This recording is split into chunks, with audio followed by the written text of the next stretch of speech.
Hello guys, welcome to the second review of the movie Peddi, acted by Ram Charan గారు, జాన్వీ కపూర్ గారు and Divyendu గారు and Jagapathi Babu గారు. రివ్యూలోకి వెళ్ళే ముందు ఒక్కొక్క ఇప్పుడు కారణం మన ఛానల్ సబ్స్క్రైబ్ చేసుకోకపోతే ఇప్పుడే సబ్స్క్రైబ్ చేసుకోండి. పక్కనే ఉన్న బెల్ ఐకాన్ క్లిక్ చేసి ఆల్లో పెట్టుకోండి. నా ఫర్దర్ మిస్ అవ్వకుండా చూడొచ్చు. చాలా మంది చూస్తున్నారు కానీ సబ్స్క్రైబ్ చేసుకోవట్లే. So please try to subscribe and click the bell icon also. And Peddi సినిమా నేను మళ్ళీ నిన్న రాత్రి చూశాను, సెకండ్ షోకి వెళ్ళి చూసి వచ్చాను. కాకపోతే ఏంటంటే నైట్ వీడియో చేద్దామంటే బాగా నిద్ర వచ్చింది, ఇంకా నా వల్ల కాలేదు. ఇంకా అందుకని చెప్పి ఇంకా మళ్ళీ మార్నింగే లేచిన తర్వాత వీడియో అయితే చేస్తున్నా. సో అదే కొంచెం టైం పట్టింది యాక్చువల్గా. లేదంటే సెకండ్ రివ్యూ కొంచెం ఎర్లీగానే పడిపోయేది. ఇంతకుముందు సెకండ్ డే 8 o'clock అట్లా పడిపోయేది మార్నింగ్. బట్ ఇప్పుడు కొంచెం లేట్ అయ్యింది, ఏమనుకోవద్దు. సో సెకండ్ రివ్యూ కోసం చూస్తున్న వాళ్ళకి, అందరికీ కాదులేండి, ఇది కొంతమందికి. సో ఇంకా సెకండ్ రివ్యూ రెండోసారి చూసినప్పుడు నాకు కలిగిన ఫీలింగ్ ఏంటి? ఫస్ట్ ఆఫ్ ఆల్, బయట వస్తున్న కొన్ని పాయింట్స్ని అయితే నేను కొంచెం అడ్రస్ చేయాలి నేను. సో దాని గురించి ఖచ్చితంగా మాట్లాడతాను నేను. ఒకటి, హీరోయిన్ ట్రాక్ గురించి మాట్లాడుతున్నారు. అంటే హీరోయిన్ని చూపించిన విధానం బాగాలేదని చెప్పి చెప్తున్నారు. ఓకే, నేను కాదనట్లేదు. అది బేసిక్గా మనం ఇంతకుముందు దేవరా టైంలో ఎలాగైతే చూపించారో కొంచెం ఇందులో కూడా సిమిలర్గా చూపించారు. ఇంకొంచెం బెటర్గా, అంటే ఇంకొంచెం ఏమంటారు, ఇంకొంచెం ఎక్కువ ఎక్స్పోజింగ్ లాగా చూపించారు. ఓకే సరే. అయితే ఈవిడది బేసిక్గా ఒక సినిమా ఉంటుంది, అందులో అమ్మాయి కేరళ అమ్మాయిలాగా బిహేవ్ చేస్తుంటుంది. కేరళ అమ్మాయిలాగా, పరదేశీ ఏదో సినిమా, పరదేశీ కాదేమో, నాకు ఐడియా లేదు ఎగ్జాక్ట్గా. చూసినట్టున్నాను యాక్చువల్లీ. సో జాన్వీ కపూర్ కోసం చూశాను అది. అంటే ఏదో సరే ట్రై చేస్తుంది కొంచెం డిఫరెంట్గా, సరే హీరోయిన్ ఓరియంటెడ్గా కూడా, సరే చూద్దాం అన్నట్టుగా చూశాను. అండ్ సంస్కారి ఏదో సినిమా వస్తుంది అబ్బా, నాకు స్ట్రైక్ అవ్వట్లేదు. దాంట్లో కూడా కొంచెం ఇలాగే కనబడుతుంది ఆవిడ. కాకపోతే ఏంటంటే దీని మీద కొంచెం తక్కువ. సో కొంచెం సిమిలర్ టు దేవరా లుక్స్ ఉంటాయి అనమాట అందులో.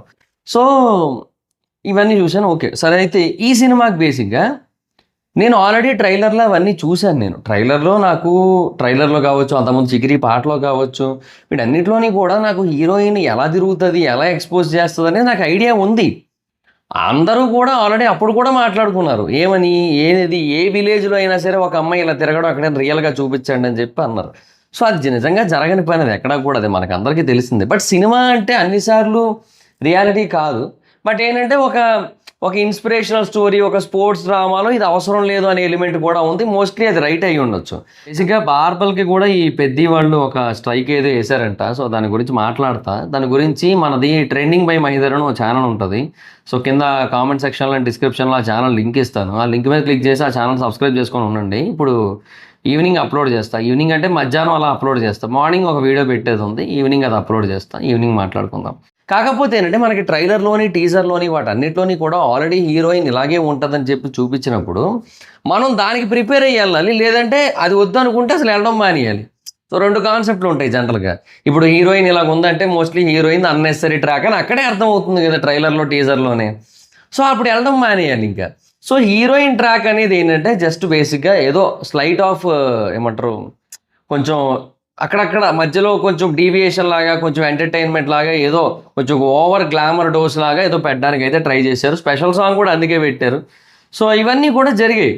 సో ఇవన్నీ మనకి ముందే ఐడియా ఉంది. స్పెషల్ సాంగ్ ఉందని ఐడియా ఉంది. అది ప్లేస్మెంట్ బాగాలేదన్నాను నేను రివ్యూలో తప్ప, సాంగ్ బాగాలేదనలే. సో ప్లేస్మెంట్ బాగాలే, అవసరం లేని చోట వస్తుంది.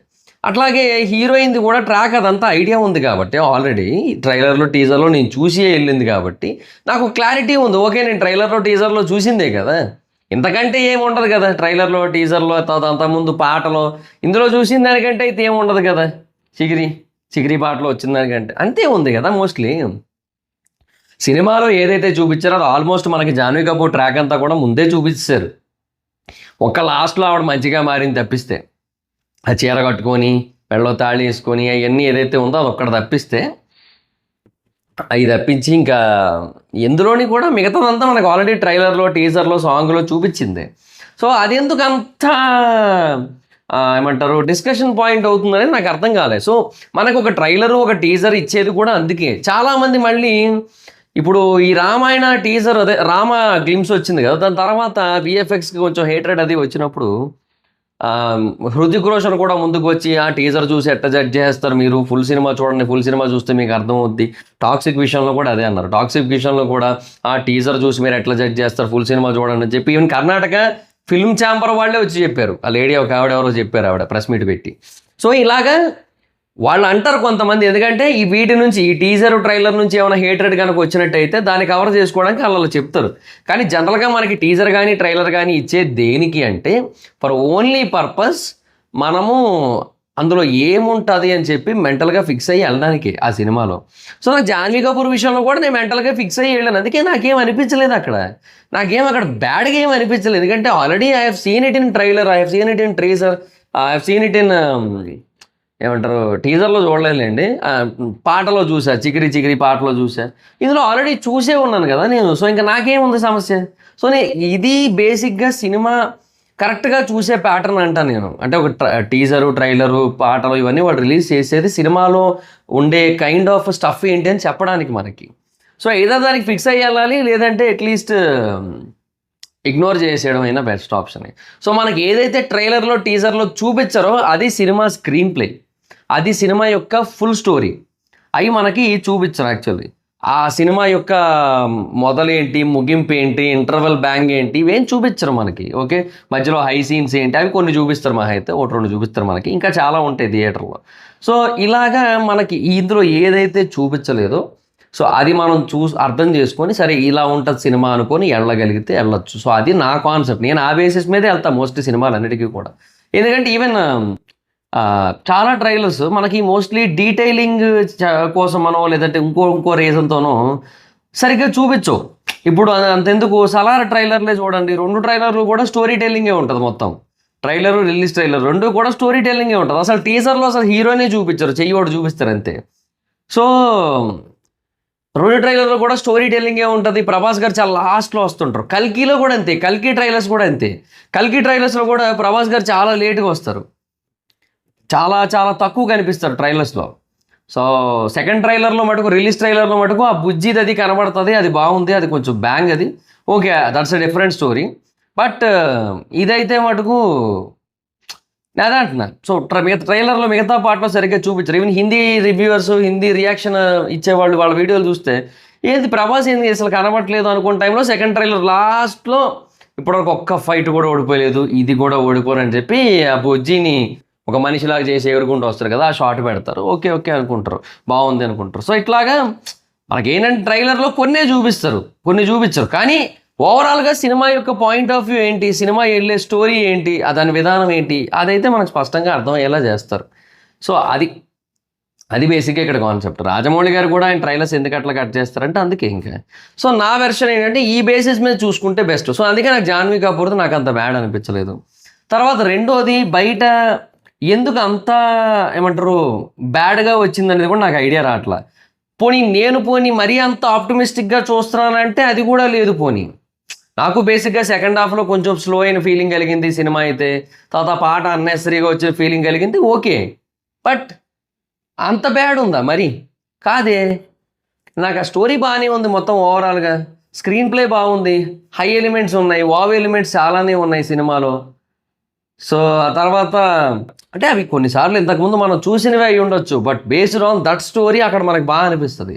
సో అదనమాట. నేను ఇప్పుడు ఫర్ ఎగ్జాంపుల్ ఆ నీళ్ల తొట్టిలో నీటి కింద ఉండేది ఏదైతే ఉందో అది, సో అక్కడ బేసిక్గా ఆ సీన్ చూసిన వాళ్ళకి ఐడియా ఉంటుంది. సో యాక్చువల్గా పక్కన నుంచిన వ్యక్తి వదిలేస్తాడు అనుకుంటే లోపల ఉన్న వ్యక్తి పట్టుకుంటుంటాడు. సో అన్నీ బాగా అనిపిస్తుంది, అన్నీ కూడా కొంచెం లైక్ ఎట్లా అంటే కొంచెం వావ్ అన్న ఫీల్ కలుగుతుంది. కొంచెం ఎట్లా అంటే కథలో ఇది next level goose bump moment అన్న ఫీలింగ్ కలుగుతుంది, ఇవన్నీ ఉంటాయి. సో ఓవరాల్గా స్టోరీ బాగుంది, నాకైతే స్క్రీన్ ప్లే బాగుంది, బట్ సెకండ్ హాఫ్లో స్లో అయిన ఫీలింగ్ కలిగింది. రామ్ చరణ్ గారి పర్ఫార్మెన్స్ నెక్స్ట్ లెవెల్. అండ్ బేసిక్గా ఆయన ఇంతకుముందు కూడా ఒక మెసేజ్ ఓరియంటెడ్ ఫిల్మే ట్రై చేశారు, గేమ్ చేంజర్, ఇది మెసేజ్ ఓరియంటెడ్ ఫిల్మే. సో 2 మెసేజ్ ఓరియంటెడ్ ఫిల్మ్లే, కానీ దాన్ని బేసిక్గా అవుట్ రైట్ ఏదో కొంచెం మరీ క్లాసిక్గా ట్రై చేశారు. ఇది కొంచెం మాస్గాను ట్రై చేశారు. అండ్ ఆ రూరల్ ఏరియాస్ ఏవైతే ఉంటాయో వాళ్ళ ప్రాబ్లం ఏదైతే ఉందో దాన్ని చెప్పడానికి ట్రై చేశారు, విలేజర్స్ ప్రాబ్లమ్స్ చెప్పడానికి ట్రై చేశారు. ఇది బేసిక్గా ఇది తమిళ వాళ్ళ కాన్సెప్ట్ యాక్చువల్లీ. ఎక్కువగా ఇలాంటి కైండ్ ఆఫ్ కాన్సెప్ట్లు విలేజెస్ ఇవన్నీ వచ్చేది తమిళ నుంచి. అట్లాగే ఆ ఎండింగ్ అదంతా కూడా చూసుకుంటే మనకి మలయాళం స్టైల్ ఆఫ్ ఎండింగ్ ఉంటుంది. సో కొంచెం ట్రై చేశారు ఆ జోనర్లో. సో మనకి ఆ సినిమాలు అలా వస్తే ఓకే, కానీ ఈ సినిమాలు అలా వస్తే నచ్చవేమో మనకి, ఏమో నాకు అర్థం కాదు. నేనైతే మటుకు నేను ఇష్టపడ్డా, నాకు నచ్చింది సినిమా. నాకు అదే అర్థం కావట్లేదు. ఎందుకు ఇది కొంతమందికి గట్టిగా నచ్చలేదు అనే కాన్సెప్ట్ నాకు అర్థం కాలే. సో అందుకే ఇంకా కొంచెం డీకోడ్ చేయడానికి ఏమైనా ట్రై చేస్తున్నాను అనమాట. సో లెట్స్ సీ, చూద్దాం. మేబీ ఫర్దర్గా ఇది ఎంత ముందుకు వెళ్తుందో మనకు తెలియదు, కానీ యాజ్ ఆఫ్ నో అయితే మటుకు ఎక్స్పెక్ట్ చేసిన దానికంటే తక్కువే వస్తుంది సినిమా కలెక్షన్స్ అన్న ఫీలింగ్ అయితే కలిగింది. Because of the talk divide అయిపోయింది, ఎందుకో తెలియట్లా. సో ఏమో అంతా బాగానే ఉంటే బాగుండు, బట్ ఏమో ఎక్కడో ఏదో పీపుల్ ఓవర్ ఎక్స్పెక్టేషన్స్ పెట్టేసుకున్నారా అనే పాయింట్ కూడా ఉంది, ఏమో తెలియట్లే. నేను అంటే బేసిక్గా మేబీ టికెట్ ప్రైసెస్ వల్ల అయి ఉండొచ్చు. ప్రీమియర్స్ ఒక 600 పెట్టారు అండ్ హైక్స్ అవి తీసుకుంటున్నారు మిగతా వాటికి కూడా, నార్మల్ వాటికి కూడా.